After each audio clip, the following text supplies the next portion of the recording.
Hi ನಮಸ್ತೆ, ನನ್ನ ಹೆಸರು ದಿವ್ಯಾ ಅಂತ. ಇದು ಫಸ್ಟ್ ಡೇ ನವರಾತ್ರಿದೆ ವಿಡಿಯೋ, ಬಟ್ ಈವ್ನಿಂಗ್ ವಿಡಿಯೋ ಆಗಿರುತ್ತೆ. ನಾನು ಮಾರ್ನಿಂಗ್ ಥರನೇ ಈವ್ನಿಂಗು ಕೂಡ ಬಾಗಿಲೆಲ್ಲ ತೊಳೆದು ರಂಗೋಲಿ ಹಾಕ್ತೀನಿ, ಮತ್ತು ಅದಕ್ಕೆ ಹೂವು ಎಲ್ಲ ಫಿಲ್ ಮಾಡ್ತೀನಿ.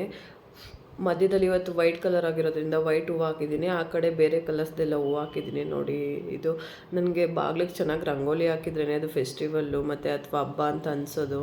ನನ್ನ ಮಗಳು ಕೂಡ ಹೂವೆಲ್ಲ ಬಿಡಿಸ್ಕೊಡ್ತಾ ಇದ್ದಾಳೆ. ಮುಂದೆ ಹೆಂಗೋ ಗೊತ್ತಿಲ್ಲ, ಈಗೊಂದು ಪೂಜೆ ಮಾಡೋದ್ರಲ್ಲಿ, ಕುಂಕುಮ ಇಟ್ಕೊಳ್ಳೋದ್ರಲ್ಲಿ, ಬಳೆ ಮತ್ತು ಲಾಂಗ್ ಡ್ರೆಸ್ಗಳು, ಟ್ರೆಡಿಷ್ನಲ್ ಡ್ರೆಸ್ಸು, ಈ ಥರ ಕೆಲಸ ಮಾಡೋದಿದ್ರಲ್ಲೆಲ್ಲ ತುಂಬ ಇಂಟ್ರೆಸ್ಟ್ ತೋರಿಸ್ತಾಳೆ. ಬೆಳಗ್ಗೆ ನೈವೇದ್ಯಕ್ಕೆ ಮೊಸರನ್ನ ಇಟ್ಟಿದ್ದೆ. ಇವಾಗ ಆ್ಯಪಲ್ಲು ಮತ್ತು ಸ್ವಲ್ಪ ಡ್ರೈ ಫ್ರೂಟ್ಸು, ಜೇನುತುಪ್ಪ ಹಾಕಿ ಮತ್ತು ನೈವೇದ್ಯ ಬೇರೆ ಇಡ್ತಾಯಿದ್ದೀನಿ. ಬೆಳಗ್ಗೆ ಥರನೇ ಪೂಜೆ ಮಾಡಿಕೊಂಡು ಇವಾಗ ತುಪ್ಪದ ದೀಪ ಬೆಳಗ್ತಾ ಇದ್ದೀನಿ. ಹಂಗೇ ನಾವು ಎಲ್ಲ ವೈಟ್ ಕಲರ್ ಡ್ರೆಸ್ ಹಾಕ್ಕೊಂಡು ಬನಶಂಕರಮ್ಮನ ದೇವಸ್ಥಾನಕ್ಕೆ ಹೋಗಿದ್ವಿ. Thank you for watching.